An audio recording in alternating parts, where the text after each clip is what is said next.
በፊት የጀመርናቸውን ትምህርቶች በማስረጃ እያቀረብን በማስረጃ እየተነጋገርን ነውና በመጽሐፍ ያለው ይወረሳል በቃል ያለው ይረሳል ይላሉ አባቶች። ለምንናገረው ነገር ሁሉ ማስረጃ አቅርበን የኢትዮጵያ ኦርቶዶክስ ተዋሕዶ ቤተክርስቲያን የምታምንባቸውን መጻሕፍት በላም ደግሞ እንዲሁ ማህበአልቦ አምጥተን የምንናገረው ነገር የለም። ሁሉም ከመጽሐፍ ያለው ነውና የመጽሐፉን ይዞ እውነቱን ይዞ መገኘት ያስፈልጋል። ጥንቱንም በዚህ መልኩ ብናጠና ኖሮ በዚህ መልኩ ብንማር ኖሮ ዛሬ ሁሉም ሰው ይሄ ሁሉ ጭቅጭቅ ይሄ ሁሉ በየጊዜው እንደ አዲስ እየተነሳ አደናገረንም ነበረ። ግን ለቤተክርስቲያኒቷ ትምህርት አባቶቻችን ላቆዩት ትምህርት ቦታ ባለመስጠታችንና ዝም ብሎ በሆያ ሆዬ ብቻ እድሜያችንን ስለጨረስ አሁን አንዳንድ ነገር ጥያቄ ሲነሳ ግራ መጋባት ያልሆነ መልስ መስጠት የመጽሐፉ እያለ የመጽሐፉን ትተው የራሳቸውን መልስ አድርገው የሚናገሩ ብዙ ሰዎች አሉ እና የነሱ ጥመት አንሶ እንደገና ደግሞ የሰዎችን መጽሐፍ ለማጣመም የሚሞክሩም አሉ። ይሄ መልካም አይደለም። ራስን ጠማማ መሆንም ጥሩ አይደለም፣ አይጠቅምም። እንደገናም ደግሞ የሌሎችን አባቶች መጽሐፍ ለጥመታቸው ብለው እየጠቀሱ የሚያጣምሙ ከሆነ የፍርድ ያስከትላል እና ስለዚህ መጽሐፉ በስነ ስርዓቱ የተጻፈበትን ታሪክ ይዞ የተጻፈበትን ዋና ፍሬ ነገር ይዞ መሄድ አለበት እንጂ ለነሱ እንዲያመቻቸው ከዚህ በፊት የፋቁትም አሉ ገና ይዋረዱበታል። ምን አለ ትሉኛላችሁ? እድሜና ጤና ይስጣችሁ ትሰሙታላችሁ። የኢትዮጵያን ቤተክርስቲያን የፋቁ ሰዎች አሉ። መጽሐፉን እነሱን ማይቀበል ለነሱ ባህሪ ወይንም ደግሞ ለነሱ ሐሳብ ስላልተስማማቸው ፋቁት። አሁን ወደ መጽሐፉ እንመለስ እያሉ ነው። ባለፈው ጉባኤያቸውም እንዲህ ብሏል፣ ይመለሱ። የግዳጅ የት ይሄዳሉ? ድሮንስ ቢሆን ድሮን መጽሐፉን እኮ ይዞ ቢመሩ ኖሮ ይሄ ሁሉ አይመጣም ነበረ። በወጣቶች መካከል የሚወዱ ጭቅጭቅ አይፈጠርም። መጽሐፍ ነው ተጽፎ ተቀምጧል። ያንን እያነቡ አባቶቻችን ያቆዩት ይሄ ነው ብለው እንደገና በሌላ መልኩ የሁላችንም አንደበት አንድ ይሆናል። ከአንድ ቤት 4 5 10 8 አይነት ትምህርት አይወጣም። በአንድ ነገር አንድ ነገር ነው። እውነት ከሆነ ያን እውነት ብቻ ነው። እኔ የተናገርኩት እውነት ከሆነ የሚቀጥለው ያንኑ ነው መናገር ያለበት። ፈጥሮ ማውራት የለበትም። አሁን የፈጠራው ትምህርት ቤቱን አጥለቀለቀውና አሁን ቢቸግራቸው ወደ መጻሕፍቱ እንመለሳሉ። ወደው ሳይሆን በግዳቸው ይመለሳሉ። የት ይሄዳሉ? አያስኬድም። ድሮንም የሰው ድሪቶ ነው ቤቱን ዛሬ ያጋለጠውና ቤቱን እንዲህ ለትችት ያጋለጠው እነሱ የደረቱት ድርቶ ነው። ከራሳቸው አፍልቆ ይናገራሉ። ፈሪሃ እግዚአብሔር የላቸውም። ትልቁ ነገር እኮ ከማስተማርም በፊት ወይም ስለ ነገር እግዚአብሔር ከመናገርም በፊት መጀመሪያ ሰውየው ራሱ ፈሪሃ እግዚአብሔር እንዲኖረው ያስፈልጋል። በእግዚአብሔር ቃል ላይ በድፍረት ስንት ጊዜ ነው በዚህ በጥንተ አብሶ ስንት ነገር ለቀለቁ፣ ስንት ነገር አወሩ። ይህ መጽሐፋዊ የሆነ ማለት ነው። ሁሉም ገለባ ሆኖ ቀረ። ምንም አንድም ፍሬ ነገር የለውም። ግን የመጽሐፍን ይዞ መሄድ በየትኛውም ሰዓት ምናልባት ጊዜ ሰጥቷቸው ለጊዜው ተንጫጩ፣ የሚያሸንፉ መስሏቸው ብዙ ነገር አወሩ። አሁን ዞሮ ግን መጨበጫ ጠፋ። ወደ መጽሐፉ እንመለስ። ይሄ ነው እና ከዛም ውስጥ አንዱ የሚጠቀሙበት የአባ ጊዮርጊስን መጽሐፍ ነው። የአባ ጊዮርጊስን መጽሐፍ ከዚህ በፊት ተነጋግረን ጀምረን የተውነው እሱን ነው ዛሬ የምንቀጥለው። አባ ጊዮርጊስ በእመቤታችን ላይ አባ ጊዮርጊስ የሚባለው የሀገራችን ሰው ነው። ዘጋስጫ የሚባል በ14ኛና ወይ በ13 እና በ14 መካከል ያለ ሰው መስለኛል። ያ ሰው ነው ብዙ መጽሐፍ ጽፏል እና ጥንተ አብሶ የለባትም ይላል አባ ጊዮርጊስ ብሎ አጣመው ይጠቀሙበታል መጽሐፉ። ሰውየው አላሉም እንደዛ። መጽሐፍቶቻቸው በሁላችንም እጅ አለ። ሌላ ቀርቶ እነሱ የሚጠቅሱት ጥቅስ እንኳን ሰውየው የተናገረበትን አውድተው እነሱ ለራሳቸው እንዲስማማቸው አድርገው አውጥተው ያለ አግባብ ይጠቅሱታል። ይሄ ነውር ነው።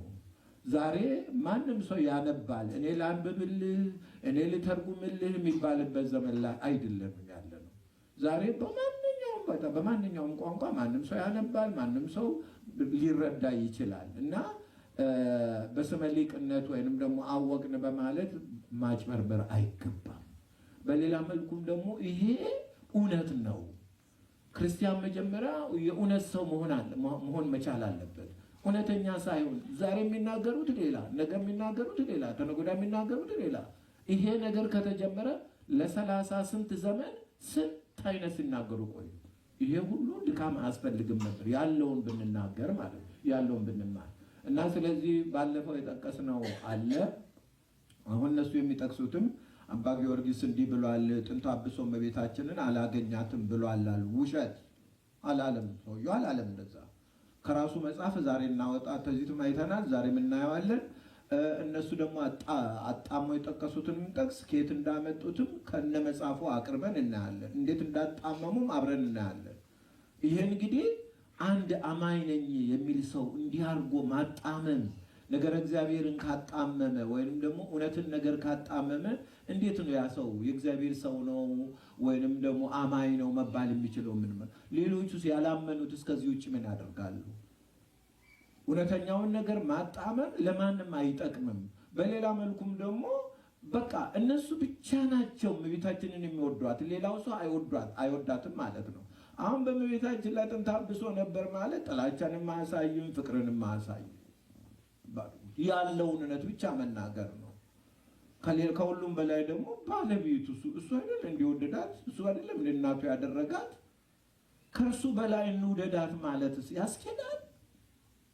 አንተ ማነህ ከእግዚአብሔር በላይ እገሌን እወዳለሁ የምትለው? እና ይሄ ተገቢ ያልሆነ ነገር ነው። እና ባለፈው የጠቀስነው ጥቅስ ክፍል 1ን ተመልክተናል። ዛሬ ክፍል 2 እንመለከታለን። የምንመለከተው ቅድም እንዳልኩኝ የአባ ጊዮርጊስ ዘጋስጫ መጽሐፍን ነው የምንመለከተው ክፍል 2። እንግዲህ ሁሉንም እንዲረዱት ነው። እግዚአብሔር ክብር ምስጋና ይግባው። ዛሬ አንድ ስፍራ ተቀምጠን የምንናገረው ዓለም ላይ ተዳርሶ ስለሚውል የትኛውን ቤት ስለሚደርስ ይዩት፣ መጽሐፋቸውንም ይዩት፣ የሰውየውን መጽሐፍ እንዴት እንዳጣመሙት ይዩት። አባ ጊዮርጊስ ስለ ጥንተ አብሶ በእመቤታችን ላይ ምን እንደሚለውም ይዩት፣ ይስሙት። እኔ አዲስ ፈልስፌ ማመጣው ነገር የለም፣ ወይንም ደግሞ እነሱን እረታለሁኝ ወይ እነሱን አሸንፋለሁ ብዬ ማመጣው ነገር አይደለም። ይሄ ያለ ነው። እኔ የምጠቅሰው መጽሐፍ በእጃቸው አለ። ይሄን በእጃቸው ይዘው አባ ጊዮርጊስ ጥንተ አብሶ የለባትም ጥንተ አብሶ አልነካትም ብሏል ብለው መናገር ወይ መጽሐፉን አላነበቡትም ወይንም ደግሞ ሆን ብለው በጭፍን ነገሩን ለማጭበርበር የሚፈልጉት ነው። ማጭበርበር ደግሞ የሃይማኖት ሰው አያደርግም። ማጭበርባሪ የሰይጣን አገልጋይ ነው። ወሶበ ይቤላ ይላል። ይሄ ደግሞ የሚገርማችሁ አብራችሁ ልታዩት የሚገባ ጊዜን ጭምር ነው የሚያሳየን፣ የነጻችበትን ጊዜ ጭምር ልብ አድርጉት። አንዳንዱ ከማይፀን ጀምሮ ነው የነጻችሁ የሚል አለ፣ በሌላም ብዙ የሚሉት ነገር አለ። ይሄ ሁሉ መጽሐፉ ይመራል። መጽሐፉን ተከትሎ ብቻ መሄድ ነው። መቼ ነው የነጻችሁ? በእናቷ ማኅፀን ሳለ ነው የነጻችሁ? ተወልዳ 3 ዓመት 4 ዓመት ሆናት ነው የነጻችሁ? መቼ ነው የነጻችሁ የሚለውን መጽሐፉ ቁልጭ አድርጎ ስለሚያሳይ ጊዜን ጭምር አብረን እንድናይ ማለት ነው። ጊዜን እርግጥ በዚህ ላይ መጻሕፍት በሙሉ አንድ ነው የሚያሳዩ። ያ ጊዜ አንድ ነው፣ የተለያየ ጊዜ የለም። በትንሽነቷ ወይም እንዲህ ባህላት ያችኑ ጊዜ ነው የሚይዙት። ምንድን ነው የሚለው? ይሄ ልብ አድርጉት። ወሶበ ይቤላ መልአክ መንፈስ ቅዱስ ይመጽእ ላዕሌኪ።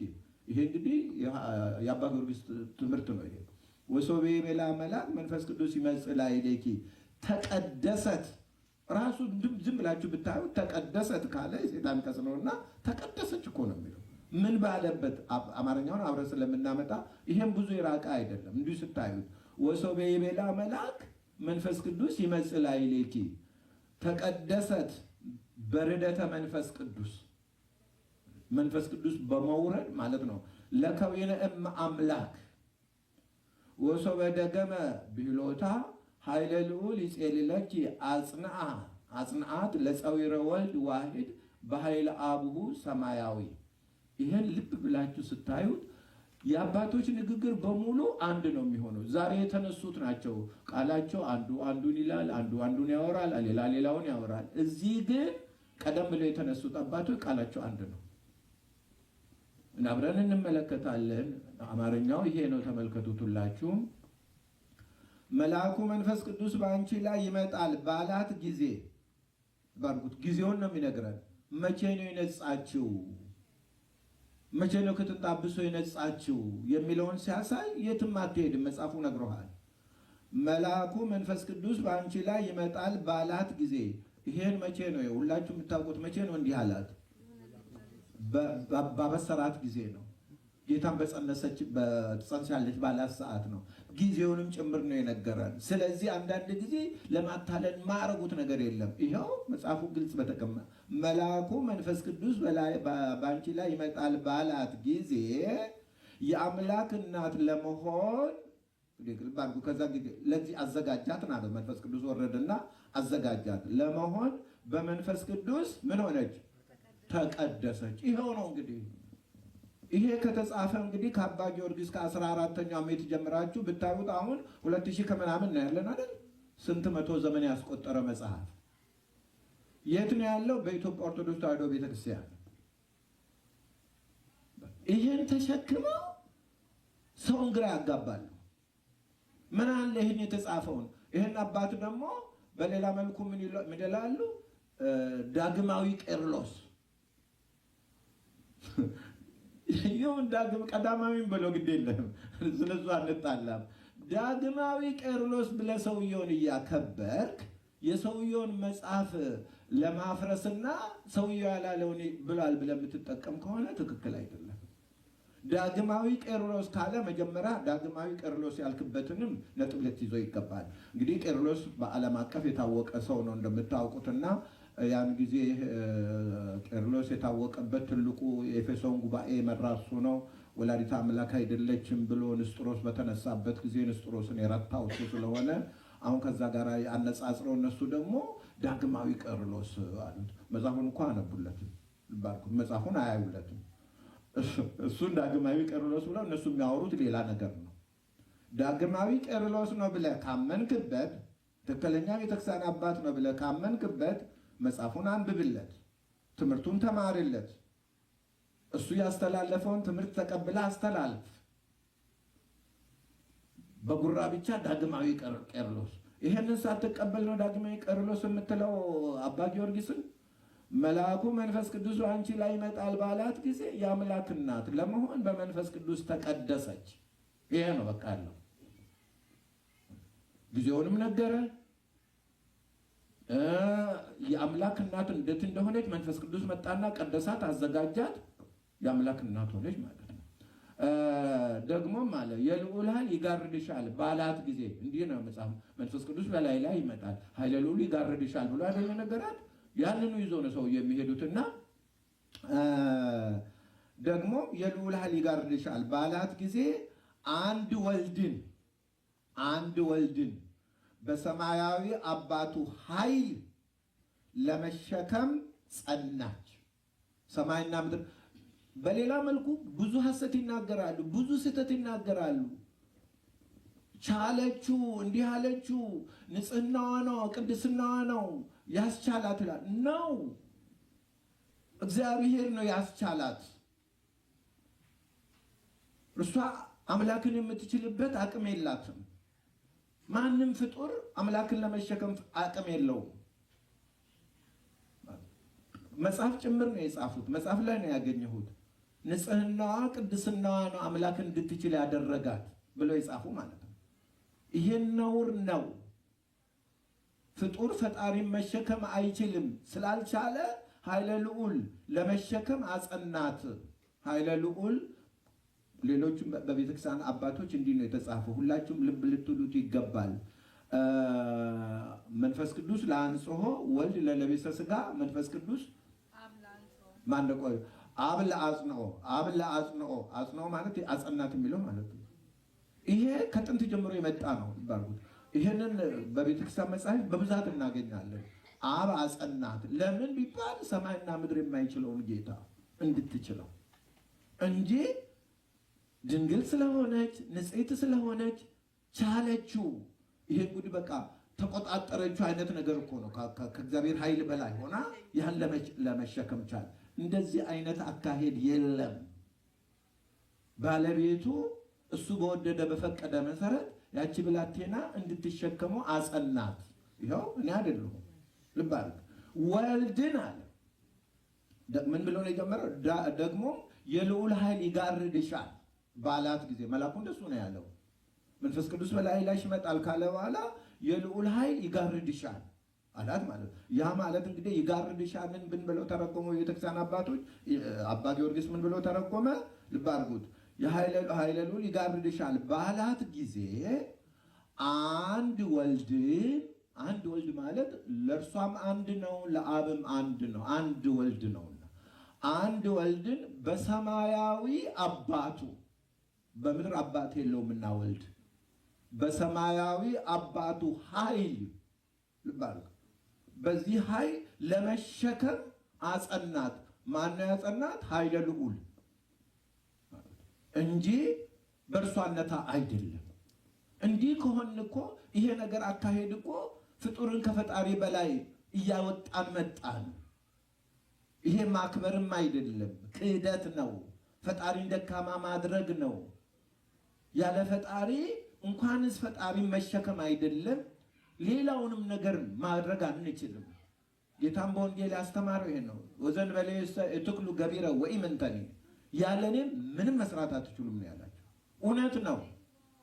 ያለ እግዚአብሔር ምንም መስራት አንችልም፣ እንኳንስ አምላክ መሸከም። እነሱ ግን ንጽሕት ስለሆነች ድንግል ስለሆነች ቻለችው፣ እንዲህ ያደረገችው እያል ነው። እንዲህ አይባልም። ያደረገው እግዚአብሔር ነው። በሌላ መልኩ እዚሁ አንጻር ደግሞ ስትመለከቱት አስገኘችልን፣ አመጣችልን አለው። መልአኩን የላከው እግዚአብሔር አይደል እንዴ? ሂድና አብስራት ብለው መጽሐፍ ቅዱስም እግዚአብሔር ልጁን ላከ አይደል እንደሚለው ብዙ የሚናገር በይበልጥ ደግሞ ይህን ሰሞን ደግሞ ተነስቶባቸዋልና ብዙ ያወራሉ። ልብ አድርጉት፣ ብዙ ያወራሉ። ይሄ አግባብ አይደለም። በሌላ መልኩ እመቤታችን አምላክን በመውለዷ የመጀመሪያውን ክብር ያገኘች እሷ ናት። ክብሯ ነው እንጂ ልክ መስዋዕትነት እንደከፈለች ራሷን ቤዛ አድርጋ እንዳቀረበች አድርጎ ያወራሉ። ይህን ሰሞን ደግሞ ተነስቶ ይሄ ቤዛነት አይደለም። ሌላ ቀርቶ የእሷን ቃል እንኳን በስነ ስርዓቱ አላደመጡላትም። መጨረሻ ላይ ምን ብላ ነው የዘጋችው? ከመላኩ ጋር ሲነጋገሩ ምን ብላ ነው የዘጋችው? እነሆ መንፈስ ቅዱስ በላይሽ ላይ ይመጣል፣ ኃይለ ልዑል ይጋርድሻል ብሎ እንግዲህ ካላት በኋላ መጨረሻ ላይ እነሆ ዘመድሽ ኤልሳቤጥ እንኳን በስተርጅና ጸንሳለች፣ ለእግዚአብሔር የሚሳነው ነገር የለም ብሎ አላት መላኩ። ከዛ በኋላ የእርሷ መልስ ምን ነበረ? እንደ ቃል ይደረግልኝ ነው አይደለም? ይደረግልኝ ነው ያለችው እንጂ ልክ እኮ በቃ እርሷን የማይጠቅም ለእኛ ብላ መስዋዕትነት የከፈለች አድርጎ ነው እኮ የሚናገሩት። ይሄ ቤዛ መሆን ነው። ለእኛ ብላ ራሷን ሰጠች። ምንድን ነው ለእኛ ብላ ራሷን መስጠት ማለት? ይሄ የበለጠ ክብር የእሷ አይደለም ወይ? አከበራት፣ ከፍ አደረጋት። ማንም ፍጡር ያላገኘውን ጸጋ ነው የሰጣት። እያንዳንዳችን በክርስቶስ ጸጋ ተሰጥቶናል፣ ልጅነት ተሰጥቶናል። እርሷ ግን ከዛ ሁሉ ለየት ያለ ጸጋ ነው ያገኘችው። ለዚህም ነው መልአኩ ጸጋ የሞላብሽ አላት እና የአምላክ እናት የአምላክ እናት ለመሆን መስዋዕትነት መክፈል ነው እግዚአብሔር አይደል የሰጣት? ይሄን እድል የትኛዋ ሴት ነው በዓለም ላይ ይሄን እድል ያገኘችው? ይሄን ሁሉ ገደል ይሰዱና እግዚአብሔር ያደረገውን እርሷ እሺ ባትለው ምን ነበረ? የድነታችን ዘመን ይራዘም ነበረ። እሷ እሺ ብላ ባትቀበል ኖሮ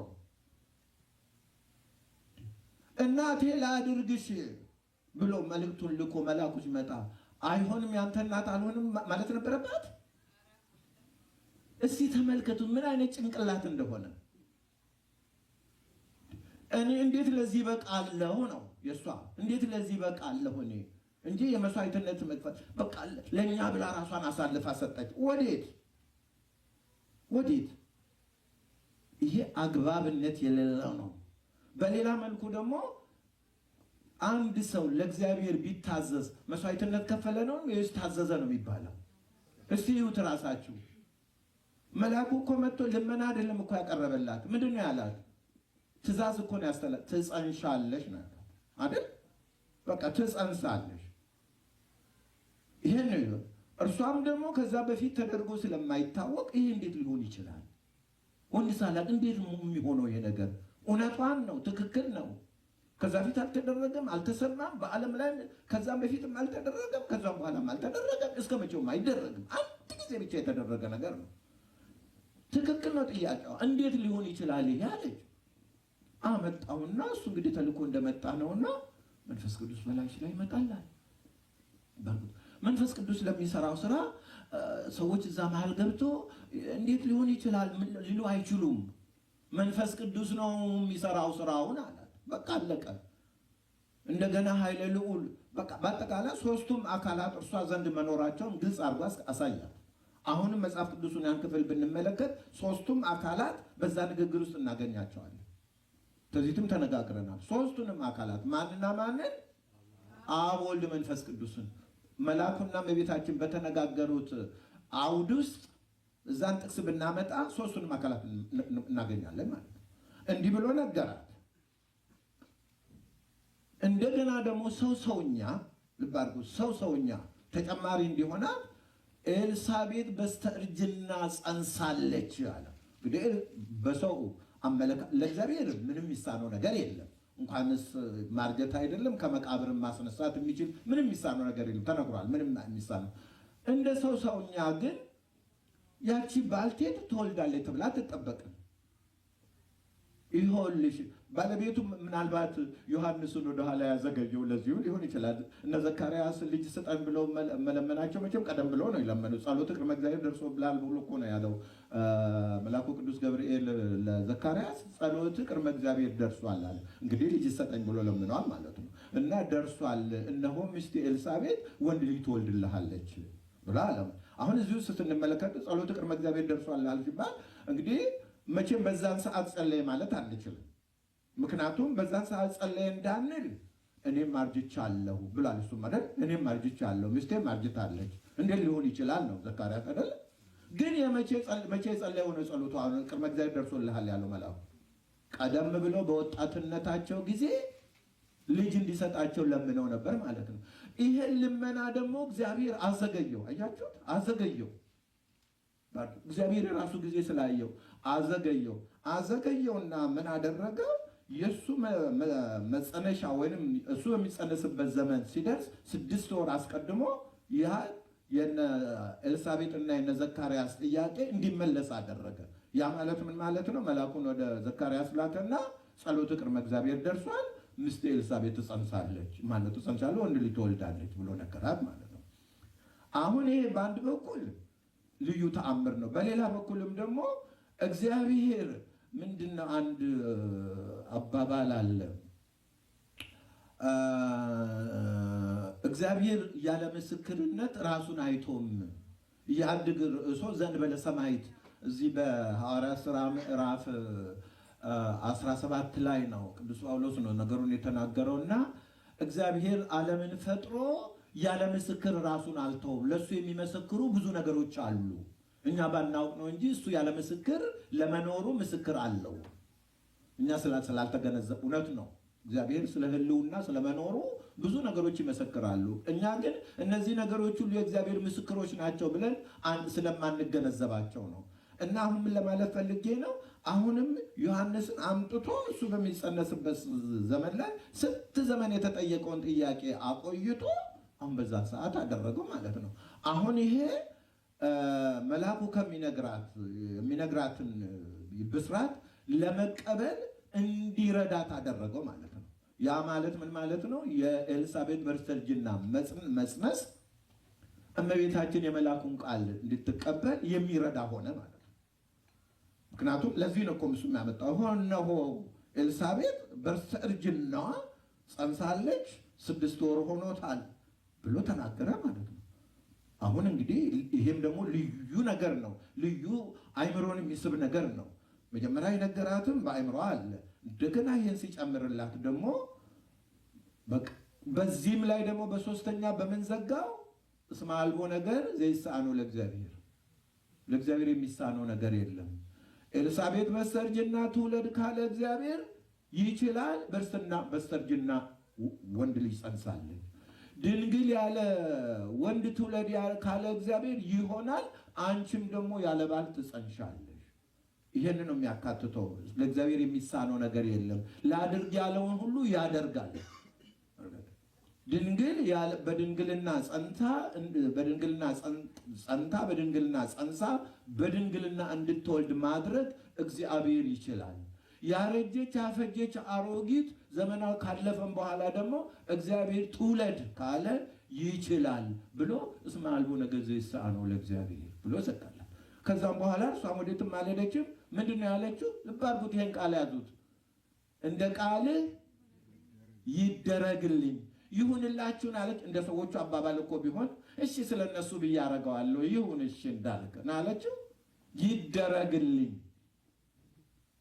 እኔ ያለ ወንድ በድንግልና ጸንሼ በድንግልና ሞልድ ከሆነ ይሄ ነገር እንደ ቃልህ ይደረግልኝ ነው። ይሄው መልአኩም ከዛ በላይ ሄደ ነው። ይሄን ሁሉ አጣማው ልክ ሌላ ነገር እሷ እሺ ባትል ኖሮ እሷ እንዲህ ባትል ኖሮ ብሎ የራሳቸውን ጥመት፣ ይሄ እናንተ ጥመት ነው በእመቤታችን ላይ። ይሄ ለእመቤታችን ብሩህ ተስፋ ከሁሉ በላይ ጸጋ ስለሆነ ይሄን ጸጋ ልቧን ከፍታ እጇን ዘርግታ የተቀበለችው እንጂ መስዋዕትነት ልክፈል ቤዛ ልሁን ብላ አላደረገችው። ማስተዋሉ ቤዛ ልሁን ብላ አላደረገችው። ይሄ አንድ ቦታ ላይ መቼም እነሱ ባሉት አይረጉም እንጂ አንድ አባት ጽፎ በሌላ ጊዜ ሌላ እዛ ተቃራኒ ጽፏል። ተቃራኒውን ተውና በዛ በጻፉት መጽሐፋቸው ላይ ምን አለ? ከሰው ሁሉ በፊት በመንፈስ ቅዱስ ተነስታ ከሰው ሁሉ በፊት ጸጋን ተቀበለች ብሏል። ይሄ ትክክል ነገር ነው። ከሰው ሁሉ በፊት እንግዲህ ሰው መጀመሪያ ሁላችሁ የምታውቁት አዳም ነው። እንግዲህ ተመልክት፣ ከሰው ሁሉ በፊት የአምላክ እናት በመሆን ጸጋን የታደለች እርሷ ናት ብሏል። እውነት ነው። ይኸው መጽሐፉ እኮ ነው የሚነግረን። እና ምን ለማለት ፈልጌ ነው? ይህን ሰሞን በቃ ቤዛ የሚለው ነገር ስለተነሳ እርሷ በእጅ ባትል ኖሮ እሷ መስዋዕትነት ባትከፍል ኖሮ የአምላክ እናት ለመሆን ቤዛ መስዋዕትነት ከፈለች። የአምላክ እናት ለመሆን ቤዛነት ከፈለች። ምን ለማለት ነው የተፈለገው? ለምን እንዲህ ይባላል? እና የሌለ ነገር አውርቶ ሰውን ግራ ማጋባት፣ ይሄ ሰውን ከነገር ሃይማኖት ማራቅ ነው። በሌላ መልኩ ስራ ሁሉ የተደረገው በእግዚአብሔር ነው፣ በፍጡር አይደለም። ስራ ሁሉ የተሰራው በእግዚአብሔር ነው። በእሷ ላይ የተፈጸመ በሙሉ በእግዚአብሔር ነው። የስራው ባለቤት እግዚአብሔር ነው፣ ፍጡር አይደለም። ፍጡር እዚህ ላይ ምንም ነገር ማስተዋጽኦ የለውም። እና ስለዚህ ልብ ልትሉት ይገባልና ምንድነው ይሄን ያመጣው? ደግሞም የልዑል ኃይል ይጋርድሻል ባላት ጊዜ አለ። ልብ አድርጉት እንግዲህ ባላት ጊዜ አንድ ወልድን በሰማያዊ አባቱ ኃይል ለመሸከም ጸናች። ማን ነው ያለው? አባ ጊዮርጊስ። ሁለት ነገር ነው እዚህ ላይ ያሳያል። ከላይ መልአኩ መንፈስ ቅዱስ በአንቺ ላይ ይመጣል ባላት ጊዜ የአምላክ እናት ለመሆን በመንፈስ ቅዱስ ምን ሆነች? ተቀደሰች። ነው የአምላክ እናት ለመሆን በዛን ሰዓት ነው የተቀደሰችው ማለት ነው። እንደገና ደግሞ ያንኑ የተባለውን ነገር እንዴት ነው እርሷ ትንሽ ብላቴና እንዴት ነው ፈጣሪ ሰማይና ምድር የማይችለውን ጌታ እንዴት ነው የምትችለው ለሚለው ደግሞም የልዑል ኃይል ይጋርድሻል ባላት ጊዜ አንድ ወልድን በሰማያዊ አባቱ ኃይል፣ በራሷ ኃይል አይደለም፣ በእግዚአብሔር ኃይል ነው። ሌላ ቀርቶ እዚህ ይህን ትዕቢተኞች ይህን ማናስተውል ሆነን ነው እንጂ እኛ ራሳችን በራሳችን ኃይል ነው እንደምንንቀሳቀሰው እንደው ካልካርን በስተቀር ከሌሊቱ ወደ ብርሃኑ ከጨለማ ወደ ብርሃን ዛሬ የደረስነው በራሳችን ኃይል ነው። ለምን እንዲህ ይሆናል? ለምንድን ነው ፈጣሪ በሚሰራ ሁሉ ስራ እንዲመሰገን የማይፈለገው? ይሄ ፈጣሪ ስራ ነው፣ ሁላችሁ የምታውቁት ነው። ሰማይና ምድር የማይችለውን ጌታ 9 ወር ከ5 ቀን በማጸኗ ተሸከመች። ይሄ ፍጡር ስራ ነው። አስተውሉ። ለምን ፈጣሪን ከስራ እንደሚያርቁት ለምን እንደው በቃ አሁን እንግዲህ እርሷን ከበላይ አደረጉና እሱን ከቻለች ከተቆጣጠረችው በቃ እሷ የበላይ ናት ማለት ነው። እንዲህ አይነት እምነት የለም። የኢትዮጵያ ቤተክርስቲያን እንዲህ አይነት እምነት የላትም። ይሄ ዛሬ የተፈጠረው ውሬዎች ናቸው የፈጠሩት። እና ልብ ልትሉት ይገባል ኃይለ ልዑል። ስለዚህ ይህን ኃይለ ልዑል አበክሬ የተናገርኩበት ይህን ሰሞን ይሄ ነው የሚወራው። መስዋዕትነት ባትከፍልልን ኖሮ ራሷን መስዋዕት ባታደርግ ኖሮ አንዱ መነኩሴ እዚህ ሲቀባጥር ምን ሰማሁን? የሚያቃጥልም እኮ ቢሆን ኖሮ ተቃጥላ ነበር ብላ አብራ። ምን ማለት ነው ይሄ? የምትሞትም ቢሆን ኖሮ ሞታ ነበር፣ የምትቃጠልም ቢሆን ተቃጥላ ነበር። እንግዲህ ልብ አድርጉት። ልክ ለሰዎች ብዬ ልቃጠለ ብላ እንደገባች ይህንን ነገር እንዲህ አይነት እንትን አስቴር መጽሐፍ አስቴርን ያነብባችሁ ሰዎች አስቴር ለህዝቧ ቤዛ ሆናለች አልሆነችም? ልብ አድርጉት። ቤዛ ሆናለች። መጽሐፍ አስቴርን በደንብ ካነበባችሁት። እመቤታችን ግን እንደዛ አይደለም። ከዛ ጋር ታነጻጽሩ። እመቤታችን ምንም የከፈለችው ነገር የለም። አስቴር አይሁድ በሙሉ እንዲያልቁ አዋጅ ታውጆ በሃማ ምክንያት ታሪኩ ስለምታውቁት ነው። ብዙ ጊዜ ተነግሯል፣ ታውቁታላችሁ። ሃማ የሚባል ዕብራዊ ሰው ማነው? እብሪተኛ ሰው አይሁድ ተሰደው በሚኖሩበት ሀገር በአንዲት ቀን እንዲያልቁ አዋጅ አውጆ ነበርና እርሷ ንግስት ሆና ከቤተ መንግስት ነው የምትኖረው። ትውልዷ አይሁዳዊ ናት። ግን ያው ታሪኩ ስለምታውቁት አለፍ አልፌ እርጌ ነው የምናገረውና በኋላ ሰማች ይሄ ነገር መደረጉም። ታሪኩን እያለፉ ነው ብያቸዋለሁ፣ እሱን ለመተረክ አይደለምና እና ሰማች። እንደውም አንቺ ከቤተ መንግስት በመግባትሽ እኮ ምናልባት እግዚአብሔር ለዚህ ቀን አይቶሽ ቢሆን ብሎ አለ አጎቷ ሲልክባት፣ ምናልባት እግዚአብሔር ለዚህ ቀን አዘጋጅቶሽ እንደሆነ በአንቺ ምክንያት እንድን እንደሆነ፣ በሌላ መልኩ አንቺ ይህን ነገር ባትሰሪው እግዚአብሔር በሌላ መልኩ እስራኤልን ሊያድን ይችላል።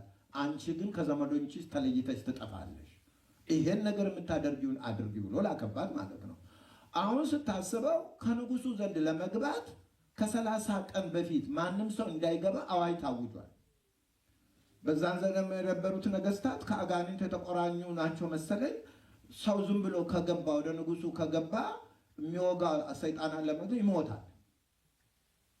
ንጉሱ ቶሎ ብሎ የሚይዘውን ዘንግ ካልዘረጋለት ያ ሰው ይሞታል። እርሷም ይሄን ታውቃለች። ልብ አድርጉት። ምን አለች? ብሞትም ልሙት አለች። ይሄ ቤዛ ማለት ይሄ ነው። ልብ አድርግ። ብሞትም ልሙት፣ እስከዛ ድረስ እናንተም 3 ቀን ጾሙልኝ፣ እኔም እጾማለሁ፣ ደንገጡሮችም እንጾማለን። ከዛም በኋላ ቢያጠፋኝም እግዚአብሔር ያጥፋኝ እገባለሁ። ልብ አድርጉት። ጾማም ቅድመ እግዚአብሔር ደረሰ። ሰተት ብላ 30 ቀን ሳይሆነው አቋርጣ ገባች። ቤዛ መሆን ማለት ይሄ ነው። ተመልከት። ህዝቤን አድናለሁም ብላ።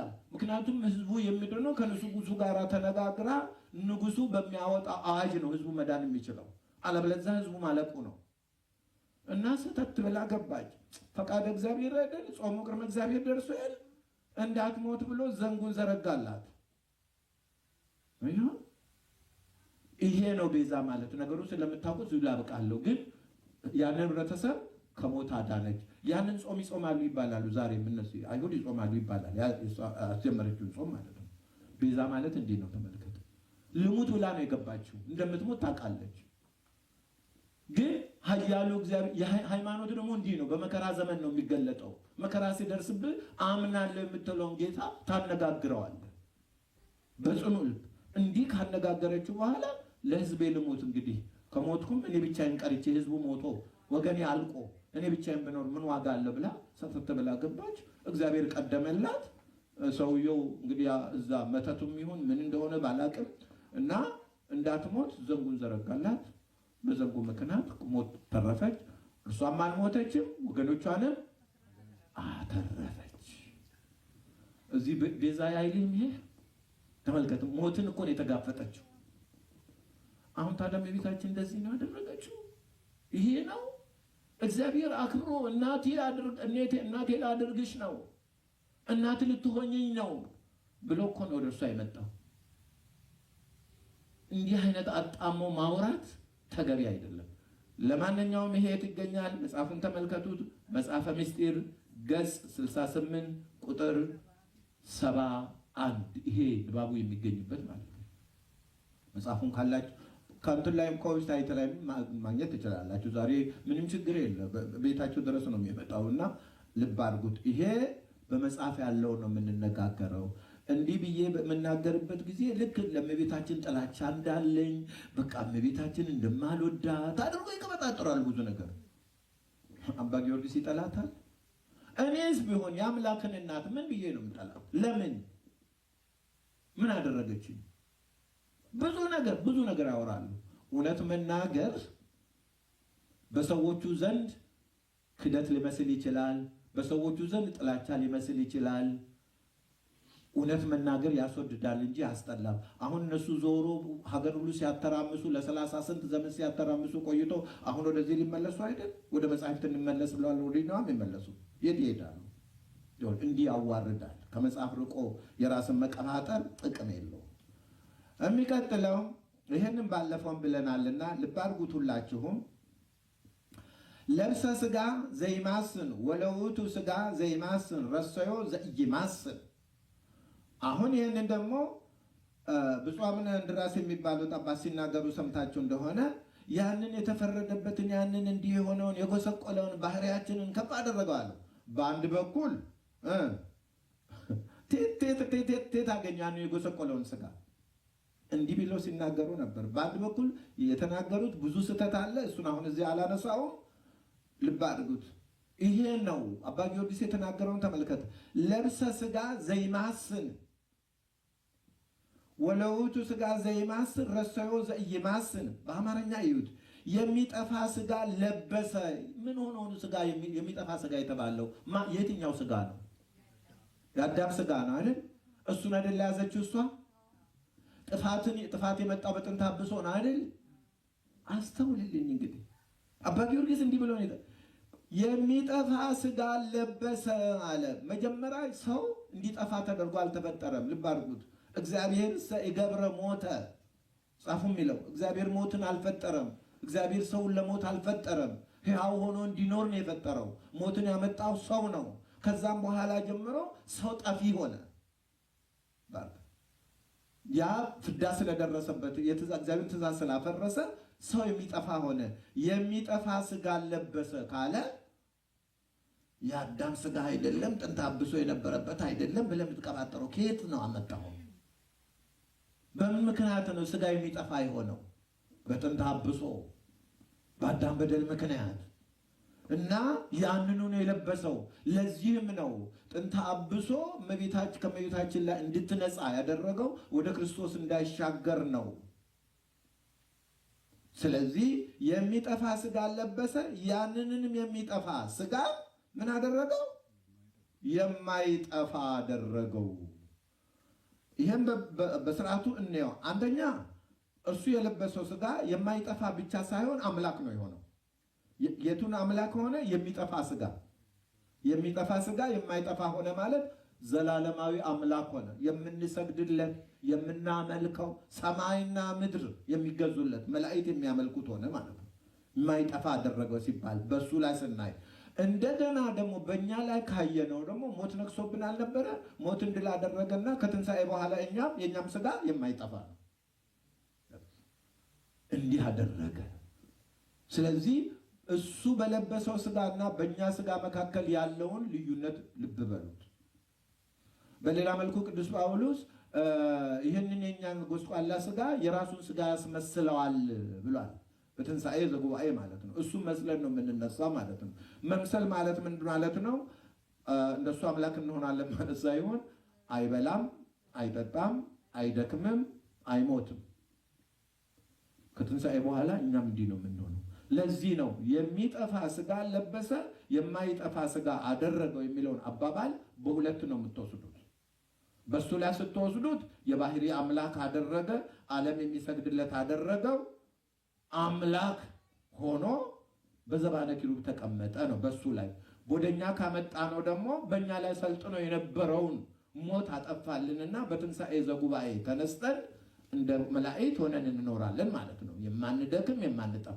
የሚጠፋ የነበረው ሥጋችን ቀረ ማለት ነው፣ ተለውጦ ስለሚነሳ። ተግባባን? ለብሰ ሥጋ ዘይመውት፣ ያው ባለፈውም ብለናል። ይስሙት። አሁን ይህንን መጽሐፍ ተሸክመው ይሄ መጽሐፍ በቤቱ እያለ ይሄ ብቻ ነው ለማለት አይደለም፣ ሌሎችም አሉ። እንዴት ይሄንን ጽፋ አትማ ተርጉማ ያሰራጨች ቤተክርስቲያን ሌላ ነገር እንዴት ታወራለች? ስንት ነው ያንቺ እምነት? ይሄ እናንተ መጽሐፍ አይደለም ወይ ተብለው ቢጠየቁ አይደለም ሊሉት ነው? ሊክዱት ነው? አባ ጊዮርጊስ ዘጋስጫ የኢትዮጵያ ኦርቶዶክስ ተዋሕዶ ቤተክርስቲያን አባት ነው አይደለም ቢባለው አይደለም ሊሉት ነው? ምንድነው የሚያወሩት? ተመልከት። ለብሰ ሥጋ ዘይመውት ወለውቱ ሥጋ ዘይመውት ረሰዮ ዘኢይመውት ከመ ይኩን ኡርየ ምስለ ዘኢይመውት ህሉናሁ ይሁት ብዬ ነው። ልብ አድርጉት። ምንድን ነው የሚቀጥለው? የሚሞት ሥጋ ለበሰ። ልብ አድርጉት። እንግዲህ የሚሞት ሥጋ ጥንተ አንበሳ የነካው ነው አይደል? ጥንተ አንበሳ ያልነካው እኮ አይሞትም። የሚሞት ሥጋ ለበሰ። ያንን የሚሞት ሥጋን ከማይለወጥ አኗኗሩ ጋር የተካከለ እንዲሆን የማይሞት አደረገው። የባህሪ አምላክ አደረገው ማለት ነው። አስተካከለው ማለት ነው። የትኛው አሁን የሚያነጋግረን በኋላ የተገኘውን ክብር ብቻ ሳይሆን ከየት ነው ያነሳው? በሌላ መልኩ አንዳንድ ጊዜ እኮ ራሳችን አንድ ነገር አንድ ደረጃ ላይ ስንደርስ መጀመሪያ የነበርንበትን ማናስታውስ ከሆነ ከየት ተነስተን የት እንደደረስን፣ ከየት ተነስተን እንደከበርን፣ ከየት ተነስተን ብልጽግና የሚሆን ብቻ አንድ ነገር አገኝ ከየት እንደተነሳን ካላወቅ ያ የደረስንበት ማዕረግ የደረስንበት ሀብት ኢምንት መስሎ ነው የሚታየን። ግን ዞር ብለን ከየት ነው የተነሳሁት፣ እግዚአብሔር ከየት አንስቶ ነው የታደረሰኝ ማለት የምትችሉ መጀመሪያው። ከዛም በኋላ ነው በእጅ ላይ ያለው ነገር ክቡር መሆኑን የምናውቀው። አሁንም እዚህ ላይ ልብ አድርጉት። የሚሞት ሥጋን ለበሰ አለ እና ያንን የሚሞት ሥጋን ከማይለወጥ አኗኗሩ ጋር፣ የማይለወጥ አኗኗር የማን ነው? የአምላክ አኗኗር ነው። ከጋር የተካከለ እንዲሆን። የተካከለ እንኳን ትክክል አይደለም። የተካከለ ከሆነ ጎን ለጎን ነው የሚሄደው አይደል? አንድ ሆነ ነው ነገሩ መሆን ያለበት እንጂ የተካከለ እንዲህ ነው። ይሄ እንትን አማርኛው ለሃይማኖት አይመችም። እንዲህ አይነት አነጋገር ተካከለ ካል ሁለት ነገሮች ናቸው። እንዲህ ተካከሉ እኩል ሆኑ እንዲህ የምንለው ሥጋን ለበሰ ሥጋን ተዋሃደ አንድ አካል ሆነ እስካል ድረስ አንድ አደረገው ነው መባል አለበት። ስለዚህም ነግራቸዋለሁ። ለነገሩ እንዲሁ እንዳይሞት እንዲሆን የማይሞት አደረገው ይላል። ለብሰ ሥጋ ምድራዊ ወለውቱ ሥጋ ምድራዊ ረሰዮ ሰማያዊ ከመ ይኩን ሩየ ምስለ እንቲአሁ ልዕልና። ምድራዊ ሥጋን ለበሰ። ያንንም ምድራዊ ሥጋን የእርሱ አካል የእርሱ ከሆነ ልዕልና ጋር ተይተን ነግራችሁ ነበር። እስቲ እናንተ ተካከለን የሚተካ ተኩትና አንብቡት። አንድ አደረገው እንደ አንድ አደረገው ከእርሱ የእርሱ ከሆነ ልዕልና ጋር አንድ አደረገው ነው። ተካከለ ከሆነ ሁለትነት ነው የሚያሳየው። እንዲተካከለ ማለት ነው። እንደሱ ሊሆን አይችልም። እንዲሆን ሰማያዊ አደረገው ይላል። ለብሰ ሥጋ ዘሐሳር። ይሄ ደግሞ በግልጽ ነው የተቀመጠው። ለብሰ ሥጋ ዘሐሳር። እነሱ ዘሐሳር ናለ ዘሐስረ ነው መሆን ያለበት። የጎሰቆለ ሥጋ ለበሰ ለማለት ነው የተፈለገው። አማርኛ ላይ ብለውታል። ግን እዙ ላይ ግን እንደዛ አይደለ። ቀዩ ነው የተሻለ የሚሆነው። ለብሰ ሥጋ ዘሐስረ የጎሰቆለ ሥጋ ለበሰ። ዘሐሳር ካለ ትንሽ ምንድነው? ዘሐሳር የሐሳርን ሥጋ ለበሰ ነው። የሐሳርን ሥጋ ለበሰ። ሥጋ ሐሳር ለሥጋ ባለቤት ይሆናል። በእነዚህ እነሱ ባነበቡት የእገሌን ልብስ ለበሰ እንደማለት ነው የሚሆነው። ይሄ ግን ራሱን አስችሎ ዘሐስረ ካል የጎሰቆለ ሥጋ ማለት ነው የሚሆነው እና ረሰዮ ለክብር ወለሱራሄ ከመ ይኩን ሩየ ምስለ እንቲአሁ ኃይል። ጎስቋላ ሥጋን ይኸውልህ፣ አማርኛ ቆንጆ መጥቷል። ጎስቋላ ሥጋን ለበሰ። ተመልከት እንግዲህ ስለማን ነው የሚያወራው መጽሐፉ? ይሄን ሁሉ የሚነግረን ስለማን ነው? እዚህ ተመልከት እንግዲህ ሁሉ መጽሐፍ ተሸክሞ ስለማን ነው አሁን ለበሰ እንዲያደረገ የሚለው ማን ነው? እሱ እንዲያደራጊው ተመልከቱት እስቲ። ተመልከቱ ምን ያህል እንደዞረባቸው። ይሄንን አንብቦ መረዳት ያቃተ ሰው ምን ሰው ይባላል? ጎስቋላ ሥጋን ለበሰ ካለ ምን አጎሰቆለው? የትኛው ነው ጎስቋላ? ለምን ጎስቋላ ተባለ? የምለው ጠይቅ።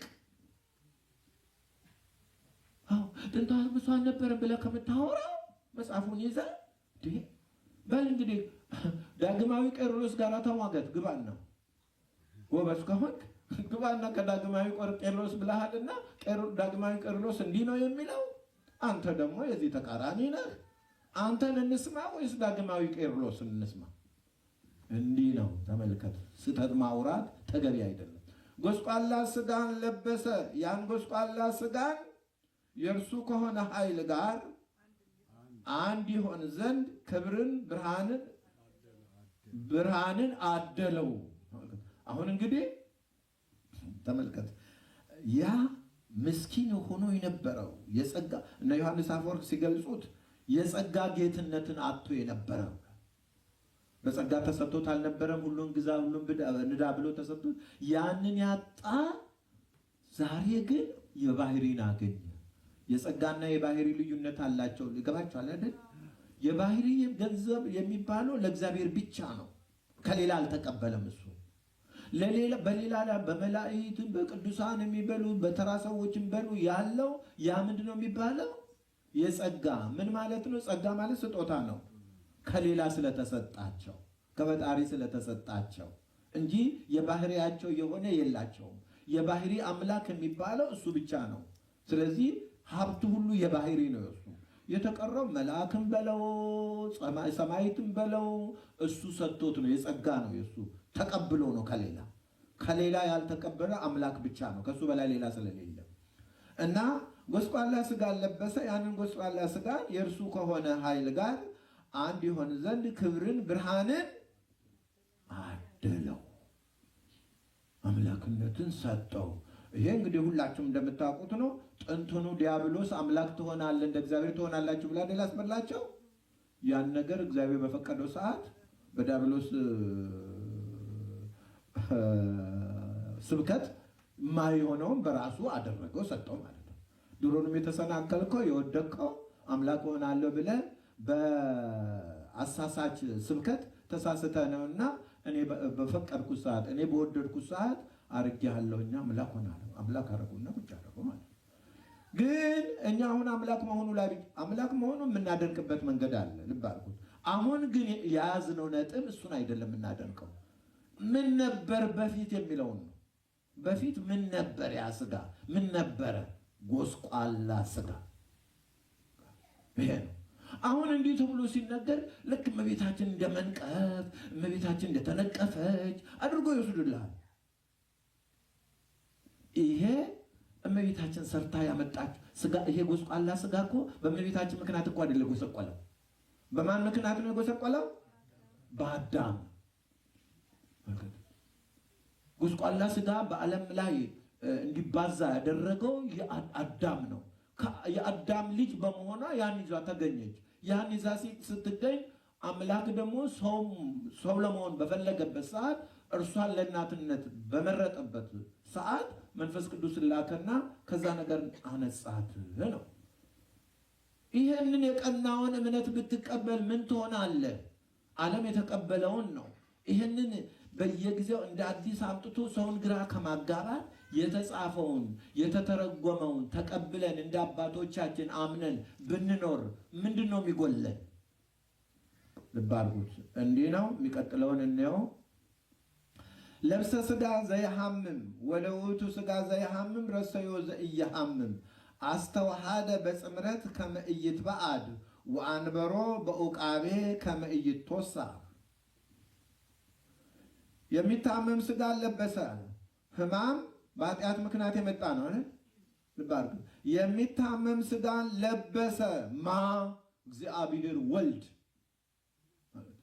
ጎስቋላ ስጋ ለበሰ ማ እግዚአብሔር ወልድ። የምናፍርበት ነገር መጽሐፉን የተጻፈው የሚታመም ሕማም መቼ ነው የመጣው? አዳም በመበደሉ ምክንያት መታመም፣ መሞት፣ እነዚህ ነገሮች መጡ። ስለዚህ የሚታመም ስጋን ለበሰ። የማይታመም ስጋን ያን የሚታመም ስጋን ከማይታመም አኗኗሩ ወይንም ባህሩ ጋራ አንድ አደረገ ወይንም አንድ ሆነ፣ በአንድነት አዋሃደው። እቺ መጨረሻ ላይ ቆንጆ ብሎታል።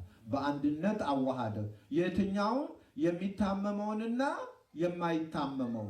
አሁን ትኩረታችን የት ላይ ነው የሚሆነው?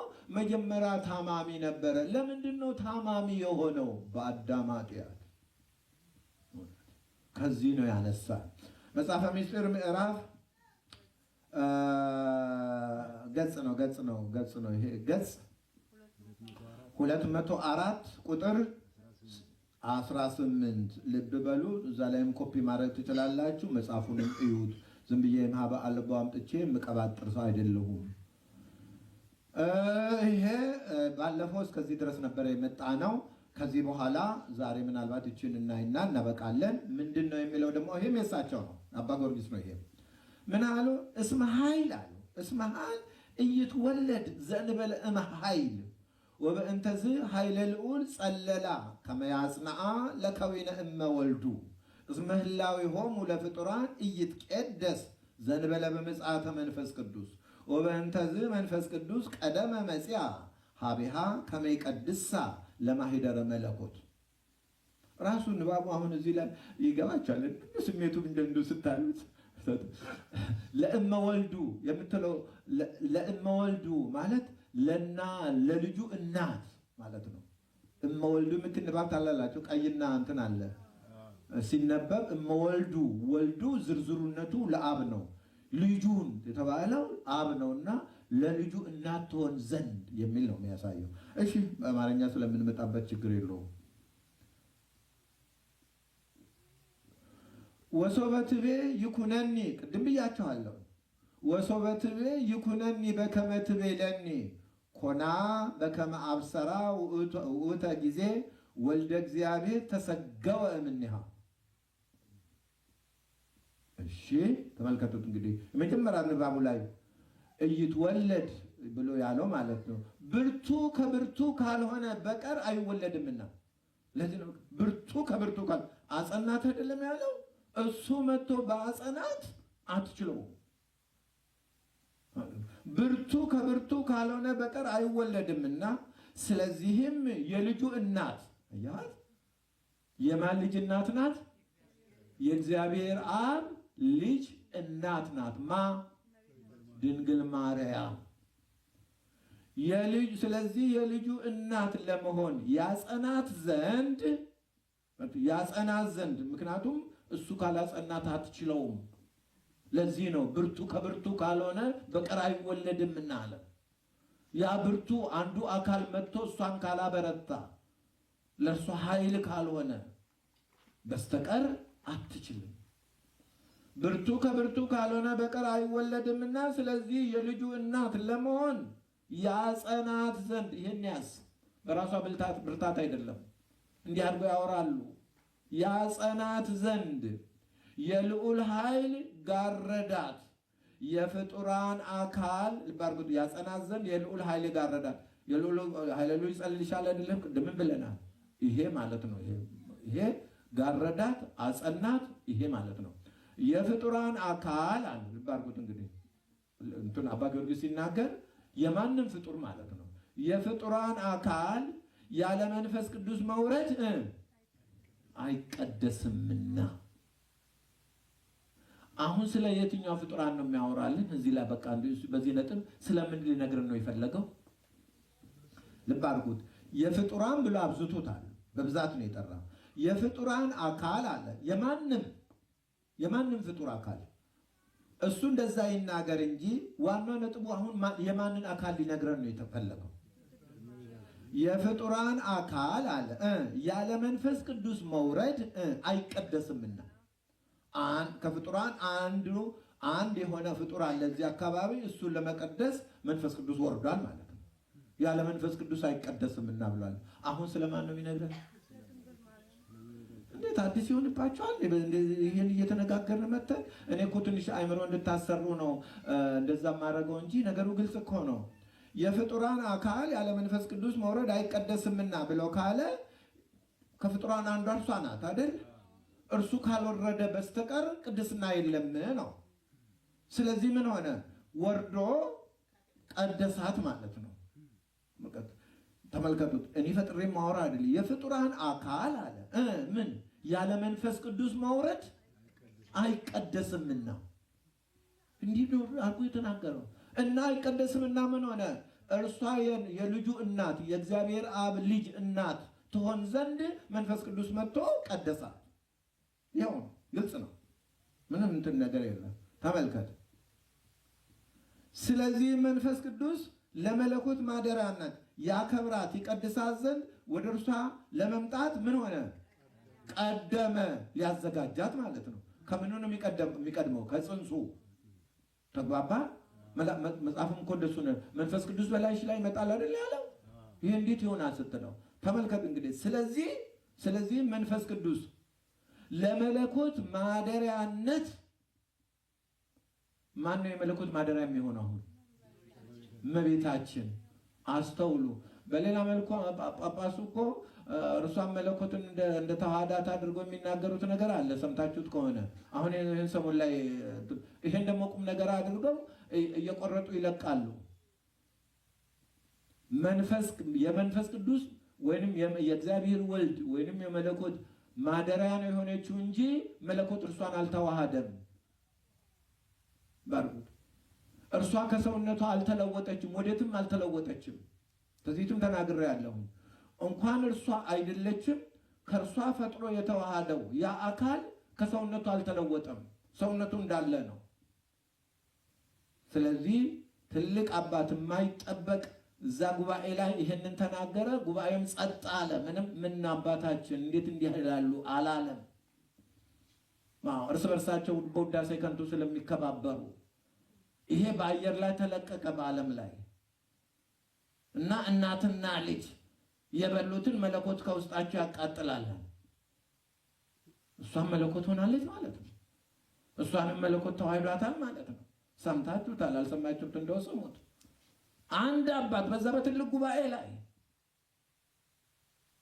መለኮት የተዋሃደው ከእርሷ የተከፈለውን ከእርሷ የተፈጠረውን ያንን ጽንስ ነው እንጂ እመቤታችንን አይደለም።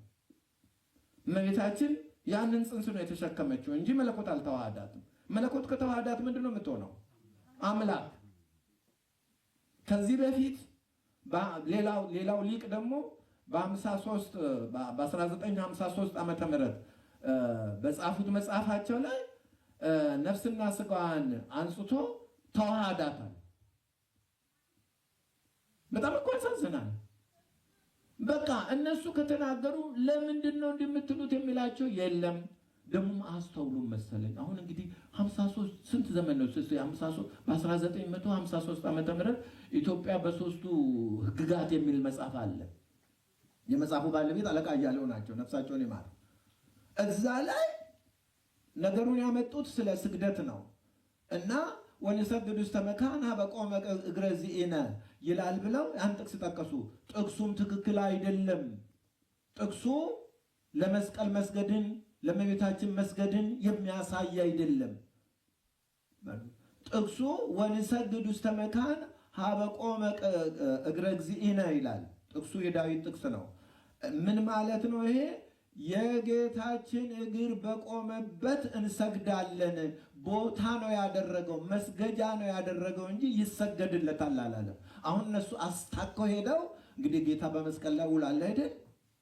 ለመስቀል እንሰግዳለን ለማለት መጽሐፉ አላለም። አንብቡት መዝሙረ ዳዊትን። በዛ እንሰግዳለን፣ የጌታችን እግር በቆመበት ቦታ እንሰግዳለን። ለቦታ እንሰግዳለን አይደለም ያለው፣ በዛ ቦታ እንሰግዳለን። ቦታው ምን እያደረግን ነው? መስገጃ። በዚህ ቦታ እንሰግዳለን፣ በዚህ ቦታ እንጸልያለን፣ በዚህ ቦታ እንገናኛለን እንደማለት ማለት ነው።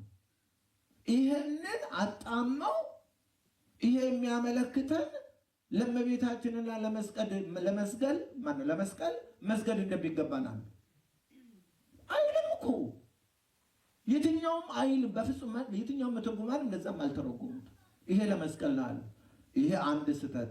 ይባስ ደግሞ ይሄስ እንግዲህ እንደፈለገው ይሁን። ይባስ ደግሞ ነፍስና ስጋዋን አንጽቶ ለተዋሃዳት ለማርያም እንድንሰግድ ነው። ለተዋሃዳት ይሄ ነውር ነው። አሁን ደግሞ በስንት ዘመኑ ደግሞ በቀደም ላይ ተጨመረ ሌላ ማለት ነው። በቀደም ይጨምሩታል በቃ። እና እዚህ ላይ ልብ ልትሉት ሊቁ እንዴት እንዳስቀመጠ። ስለዚህ መንፈስ ቅዱስ ለመለኮት ማደሪያነት ማህደረ መለኮት ትባላለች እንጂ መለኮት ተዋህዳት አትባልም። እንዲህ ከሆነ አምላክ ነው የምትሆነው። ያከብራት ዘንድ ልብ አድርጉት እንግዲህ ያከብራት ይቀድሳት ዘንድ ከተባለ ከዛ በፊት ምን ነበር ነው የምታዩት? ተመልከቱት። ምንም አልተሰራም። እዚህ አካባቢ ላይ ምንም የተሰራ ነገር አይታያችሁ? ይሄ እኮ ነው ችግር የሆነብን። አንድ ነገር ቀደሳት አከበራት ብለህ ካልክ ከዛ በፊት ምን ነበር ነው መጠየቅ ያለብህ፣ ማስተዋል ያለብህ። እና ተመልከት እንግዲህ ይቀድሳት ያከብራት ዘንድ ወደ እርሷ ለመምጣት ቀደመ አለ። ማን ነው የቀደመው? ከሶስቱ አካላት ማን ነው የቀደመው? እዚህ ላይ እንደ አባ ጊዮርጊስ ማን ነው የቀደመው? መንፈስ ቅዱስ። ይኸው በግልጽ እኮ ነው የነገረው። መንፈስ ቅዱስ ቀደመ። ምን ለማረም? ማርያምን ሊያዘጋጃት። ማርያምን ሊያዘጋጃት። ማርያም አሁን የአምላክ ማደሪያ ልትሆን ነውና አምላክን ልትሸከም ነውና መለኮትን ልትሸከም ነውና ለዛ ሊያዘጋጃት እሱ ቀድሞ መጣ። መንፈስ ቅዱስ ነው የሚለው። ቀደመ አለ። እንደምትለኝ እሳቸው አጻጻፍ እንዲህ ነው አላት። ይኩነኒ በከመ ትቤለኒ ያለችውን ነው እንደምትለኝ ያለችው ይላል። እሳቸው እንዲህ ነው የጻፉት። ግን እንደ ቃል ይደረግልኝ ነው እሷ ያለችው አይደል? እንደምትለኝ ይሁንልኝ አለችው ነው እሳቸው አጻጻፍ። ቃሉ ጋር ሄደ ስንመለከት ደግሞ እንደ ቃል ይደረግልኝ። ይሁንልኝና ይደረግልኝ ብዙ ልዩነት የለውም። ግን በመጽሐፍ ቅዱሱ ሄዳችሁ ስታዩት እንደ ቃል ይደረግልኝ አለችው መልአኩ ማለት ነው። ስትቀበል በቃ ተቀብያለሁኝ። እግዚአብሔርን ትወልጃለሽ፣ ሶስቱ አካላት ወደ አንቺ ይመጣሉ እያለ እየነገራት ማርያም እስቲ ራሷን እንዴት ነው ያቀረበችው? እዛ አካባቢ ላይ ስታዩ እኔ እግዚአብሔር እናት ሆኛለሁ ብላ ነው ያለችው። ምንድን ነው እስቲ እዛ አካባቢ ላይ የምታዩት? በእመቤታችን ዙሪያ ላይ ምንድን ነው የምታዩት? እስቲ ለመላኩ ምንድን ነው ያለችው? እነሆ ነአመተ ምንድን ነው እስመ አልቦ ነገር ዘይሳኑ ለእግዚአብሔር ይኩነኒ በከመ ትቤለኒ ነአመቱ ለእግዚአብሔር። የእግዚአብሔር ባሪያው የእግዚአብሔር አገልጋይ እንደ ቃል ይደረግልኝ አለችው። እሷን ራሷን እንዴት ነው ያቀረበችው? እንዲህ ነው ያቀረበችው። ተግባባን?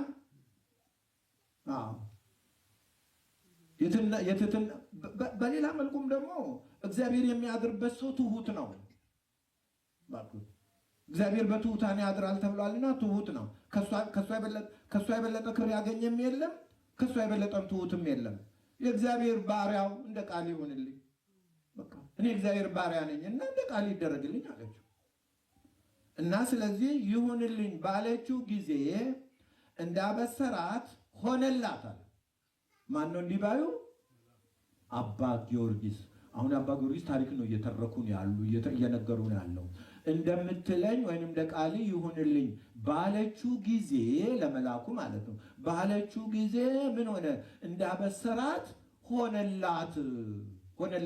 ሆነላትን ያዝል እንግዲህ የኛዎቹ ዛሬ ለኛ ብላ ነው እንዲያደረገችው ይልልሃል።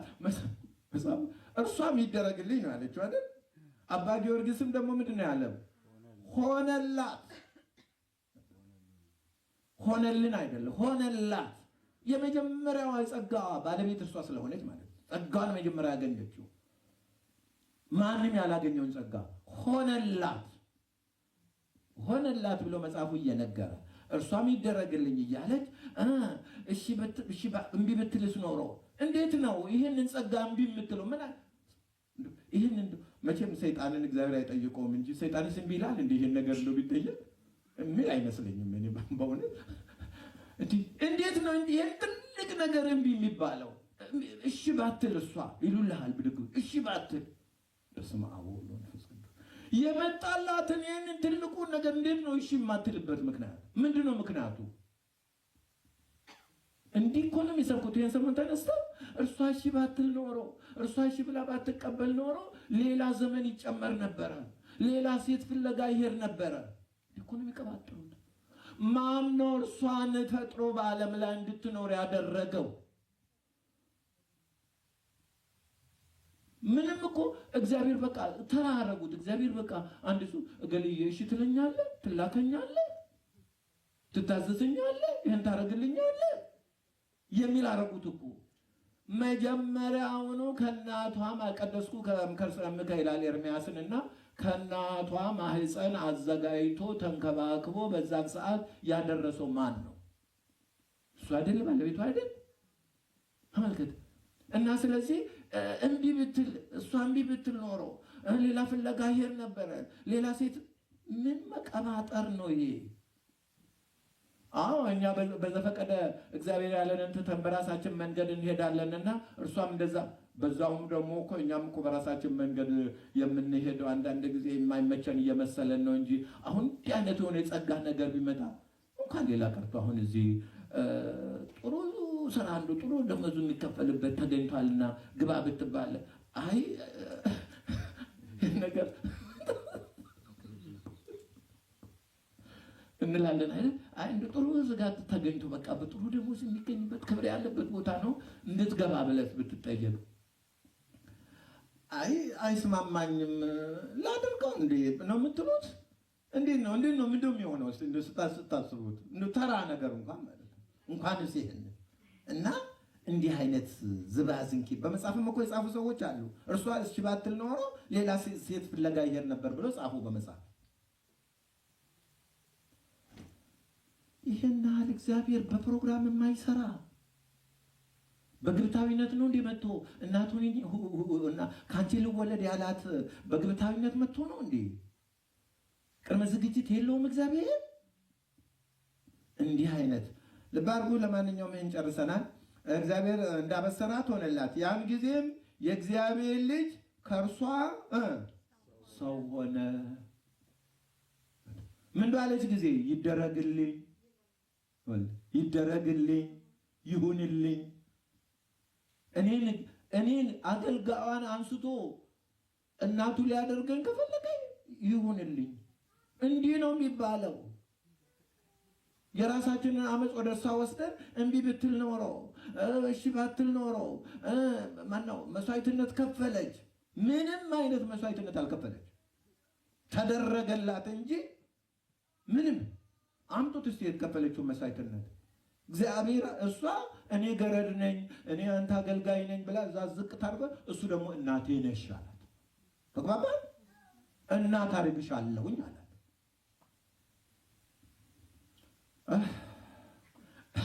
መጽሐፈ ምስጢር ልብ አድርጉት። ገጽ ያዙት። ገጽ 131 ቁጥር 13 እዚሁ ላይ በቃናል ለዛሬው። ሳምንት ከዚሁ ደግሞ ቀጥለን እናያለን። ያስተማረን የመከረን ይችን ሰዓት ባርኮ የሰጠን ጌታ ክብር ምስጋና ለሱ ይሁን።